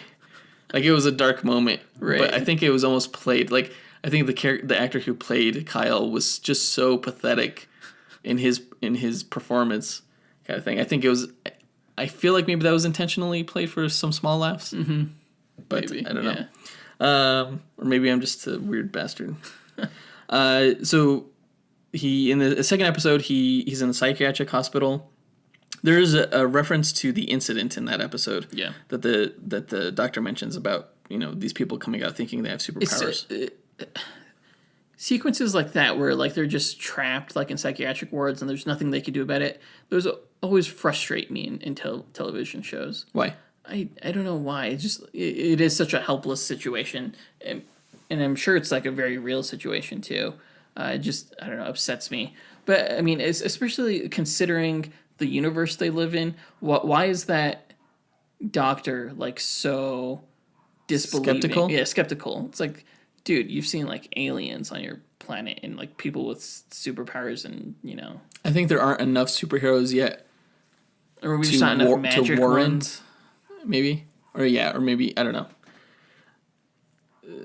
It could also, the doctor didn't know that he was Danny Rand due to the whole circus anecdote kind of thing that he gave. So you realize that made me happy. Yeah. At least there's like one intelligent character in this who realizes, who's not just going to write him off and be like, oh, you're crazy. Yeah. At least when it comes to his identity, if not necessarily his powers. We see the Iron Fist for the first time in the second episode, which he uses to punch down the door. I still wish he could. Which was interesting because he just got it. Like the fact that he said that he came alive when he was being punched. It's like, why didn't that happen anywhere else in the season, dude? Yeah, I mean, Fight Club yourself, man. If that's what it takes. If you get punched and you get focused from being punched, right? I guess he got so focused he could like focus through the drugs or something to activate his chi. Yeah, I don't know. The whole time, like I shouldn't have told. Like I kind of gave my wife Melissa a whole kind of backstory on Iron Fist on who he was, what he could do, and she spent like the whole time just hoping that he would shoot the chi out of his fist. Yeah, like a Hadouken. Like a Hadouken kind of thing, which he can do in the comics. And she was really disappointed she didn't get to see that. I was disappointed too. The closest thing we got was, him smashing the ground and like everything on that floor exploding. I would have been much more happy if it was a fireball. Yeah, that would have been cool. I did like the look of the Iron Fist. The first time he activates it, like throughout the whole series, it didn't quite manifest how I thought it was. Like in the comics, I almost imagined it being like it would release upon impact, Like it would like light up as he was throwing the punch, and then like it would like his hand would not be lit up anymore after the punch kind of thing. Nope. I never pictured that. No? But this was like a light bulb that he could turn on and off. Yeah, that's what I've always pictured it as. Really? Yeah. I imagined it more as like an explosive force. Which is that archival footage that they had of the other Iron Fist, I thought that was perfect. That's exactly what Iron Fist is supposed to be. That was so cool. That was really badass. Yeah. I remember even like the behind the scenes footage. Or behind the scenes photograph that I've seen of it. The costume looks was fantastic. Actually green and yellow. Yeah. I was like, holy shit. Why wasn't this in the show? And he had like these glowing bracelets on. Yeah. For the special effects. Yeah. So cool. Really cool. So much potential for the Seriously. second season, hopefully. Yeah. So episode 3, that's when he comes. That's when he becomes majority shareholder. That's when he gets his title back at Rand. And that's when he like that episode ends when he's going up the building, and episode 4 starts when he discovers that Harold is still alive. Like we see him like start making business decisions. Oh, we're gonna be more ethical at this company. Yeah, I mean, even I was like, dude. Yeah. Well, that's how he is in the comics too. It's like someone offered him, like in one of the arcs I read, like he was supposed to get like $10.5 billion in this deal, but he was like, "You're Chinese, no deal." What? Yeah, because of, like they're humanitarian, the way the government treats the people. It was a deal with the Chinese government. Okay. So he's not racist. I was gonna say it was a humanitarian thing. Okay. So, but it's like, you're a horrible businessman. I know. It's like they even explained like during that meeting, like, you know, the money is going to go to further research and, you know, stuff like that. And it's not like the poor people that are trying to buy this. It's actually like the World Health Council that'll buy it and then distribute it. Right. So everyone who needs it will get it. They explained that. They explained it, yeah, but he was like, nope. But, so yeah, horrible businessman. But he admits that towards the end to Ward. He's like, I'm not a good businessman, you know? Yeah. I want you to be in charge of the company. So, but that was also the episode where Joy is attacked by the Triads. That's the hallway fight. And then he goes and, you know, so we get our first, pretty much our first big fight at that scene. Yeah. I thought that was going to be like, you know, just one of the stellar hallway fights that the Netflix series are known for. Not memorable at all. Yeah. Really. Definitely not like Luke Cage where, you know, he's just in God mode. And definitely not like Daredevil where he's like just doing unbelievable shit with like a chain, and like it still boggles my mind how they pulled this off. Yeah. It's just very forgettable. Yeah.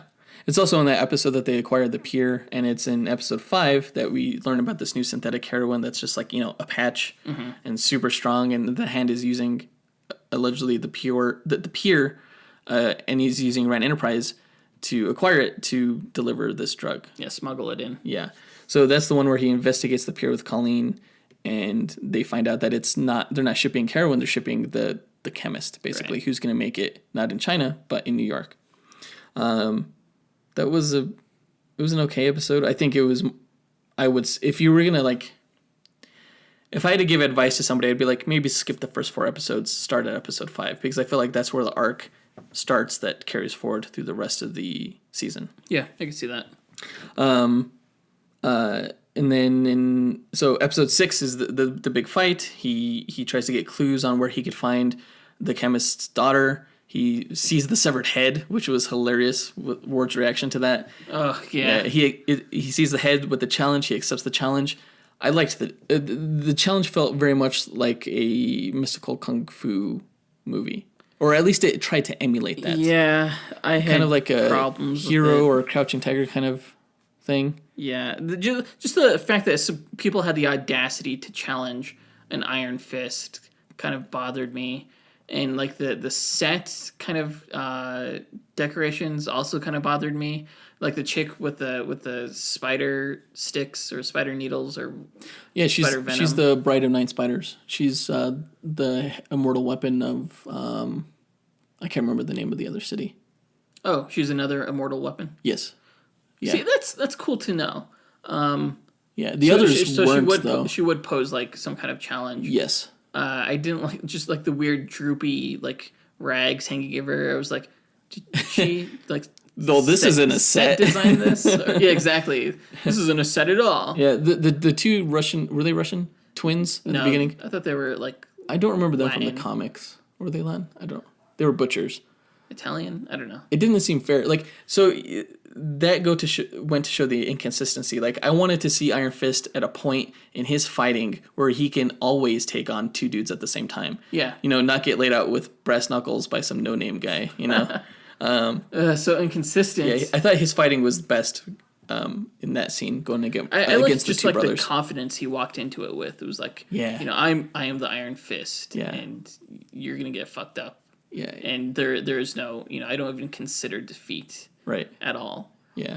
I think it was the most confident he was throughout the series. But again, that didn't carry. It wasn't consistent. Well, think about how that whole challenge thing ended too. Like when he was kicking the last guy's ass, like he turned into the one from the Matrix almost. Like he was like not even looking, and he was blocking hits in slow motion. Do you remember that? Yeah. And like he laid him out with Iron Fist. That never showed again in the rest of the series. No. Like he was never that good ever again. It was a little disappointing. Yeah. That he was never like the one,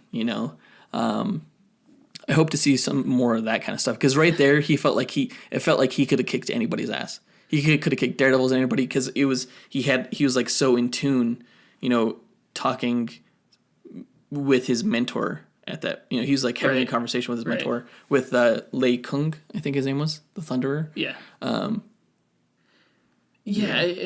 You went from that to like him, at the end of the last season, kicking down Harold Meacham, knocking the gun out of his hand, and then running away. Yeah. It's a weird inconsistency. Progression. Yes. It was kind of interesting that like I sort of felt like the characters he was facing up against in this the challenge like almost had more character than he did, in a sense. Yeah, they were. Especially like the last guy he went up against, the guy who was like doing karaoke initially. Yeah. That you notice he stopped singing before he got to the really high part of "Take on Me." Right. It's just, and I'm not necessarily saying like they were good characters, because they were kind of like annoying. Just more character. Yeah, and it definitely stood out. Well, they were one note, but they were at least interesting. Yeah. Madame Gao revealed that Wendell Rand used to live in Kunlun, which is interesting. Did she? I don't remember hearing that. Well, she said that she knew his father. Yeah, she knew his father, and so he thought that like he was. I don't remember. That's hearing actually. that at all. I guess. Well, just because I know the character's history, I know that Wendell used to live in Kunlun, and he. Wait, what? Yeah. Well, in the comics, that's why he was going back to the Himalayas. He was trying to take his family back to Kunlun, and then his parents died. I thought he was investigating Wendell's in the drug. In the show, yes. Yeah. In the show, yes. In the comics, no. So it's hard to say if when in the show if Wendell was ever in Kunlun, but Madame Gao made it seem like he was. I didn't get that at all. That she was. You know too much. Do I know too much? I didn't get that. I thought she was like trying to imply that I don't know, just that she knew his father and that maybe his father was corrupt. Not that like because she didn't live in Kunlun. Yeah, she had mentioned that she was in Kunlun. She talked about like the tree, that's true, and things like that. That's true. Interesting. I don't think I know too much. I think maybe something just went over your head. Maybe. I definitely think that something did go over my head in regards to the whole crash. Because, like, the mom, like, we never saw her death. She, like, flew out the top. She died. Like, I don't know. Well, yeah. And then, like, just, like, the dad, the way he was, like, staring at his son, like, he knew something was going on or something. I don't know. Well, I think at that point he figured, because he knows that planes don't just fall out of the sky, he may have figured foul play, because he was going to investigate Meacham's involvement with the hand in whatever that Chinese city was called. Yeah. Her death, the mom definitely died, although it was probably a better death than getting eaten by wolves like how she did in the comic. In front of Danny. Yeah, that's messed up.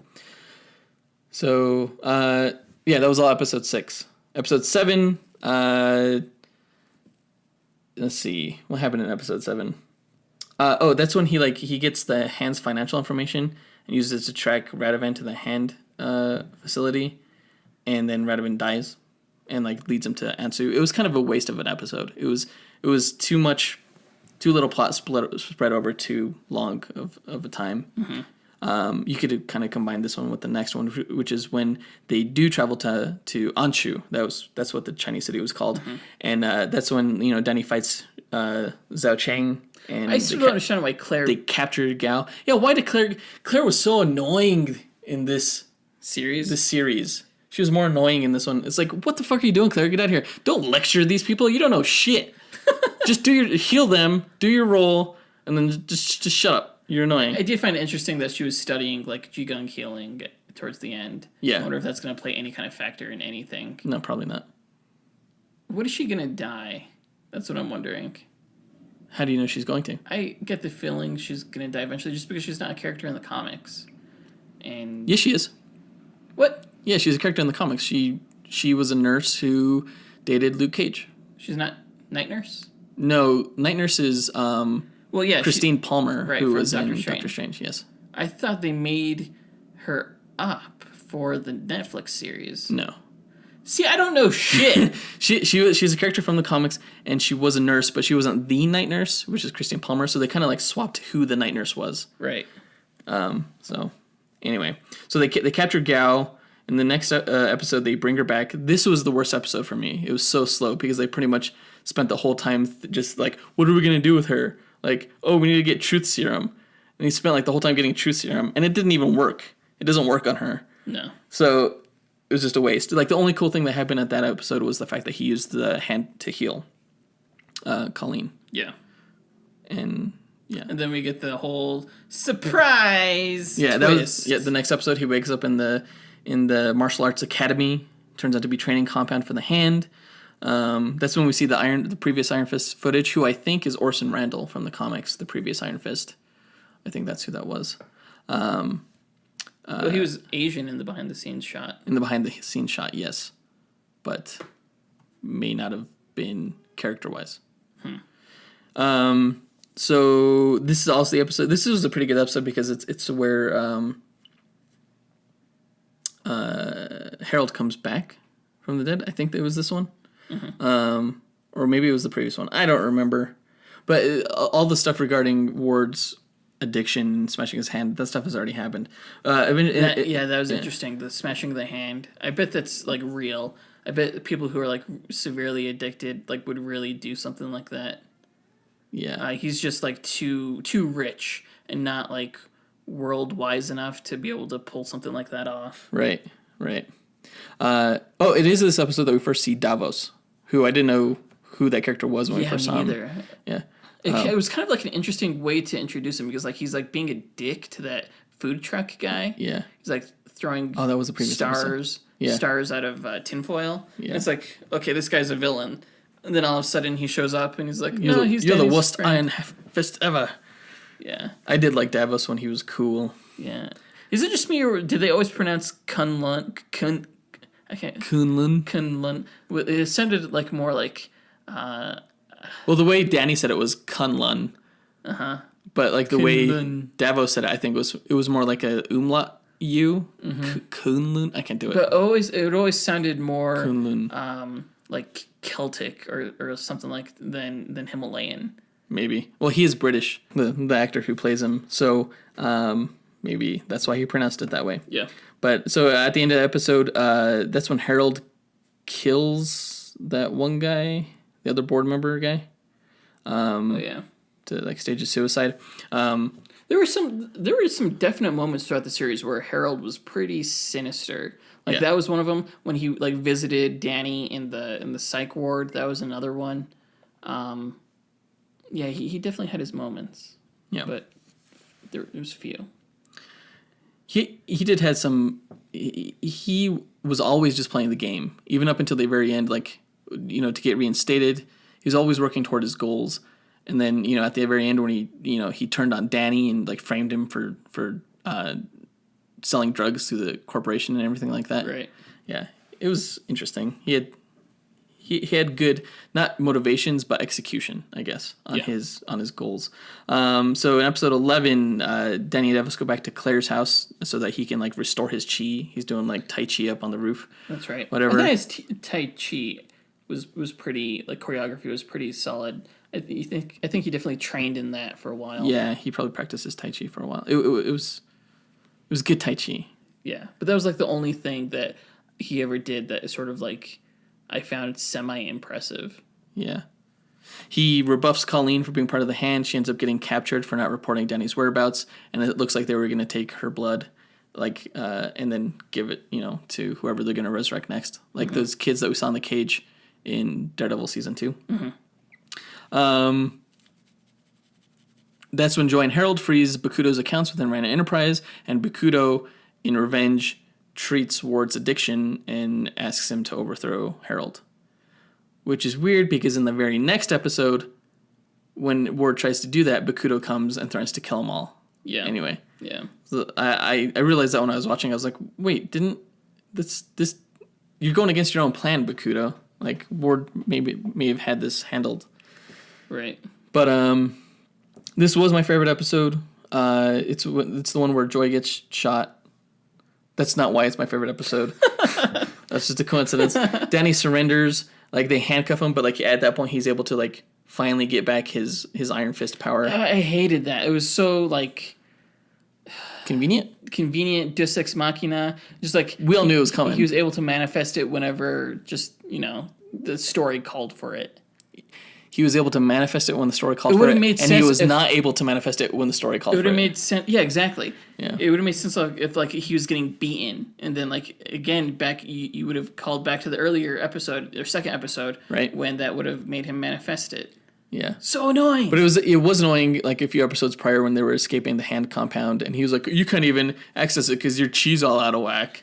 It was like, I was like, "If you say so, buddy." If you say so. I guess. But yeah, so they fight. That's when like the Davos and Colleen join up with him and they fight. I loved that fight in the lobby. I loved the fight in the rain. I loved that final fight between between Davos and Iron Fist. And he finally tells him, he's like, "I'm the Iron Fist. Step off, motherfucker. I get to do what I want." Wasn't Colleen's sword like thousands of years old or something like that? It just freaking I don't remember. Severed and then like it was never restored. No, yeah, she had like a short sword the whole rest of the time. Yeah. I'm surprised she didn't kill Bakuto, but I did like how Davos killed Bakuto. I thought that was good. I thought that was interesting. I wonder where his body went. That's what I want to know. I wonder if they're going to resurrect him. I did like the Bakuto character in general, though. I thought he seemed to do pretty well with the choreography. I just don't like the idea of there being multiple hands. It's not the hand that I know of. Right. Like, the hand that I know of is very not so splintered, I guess. Right. Yeah. Right.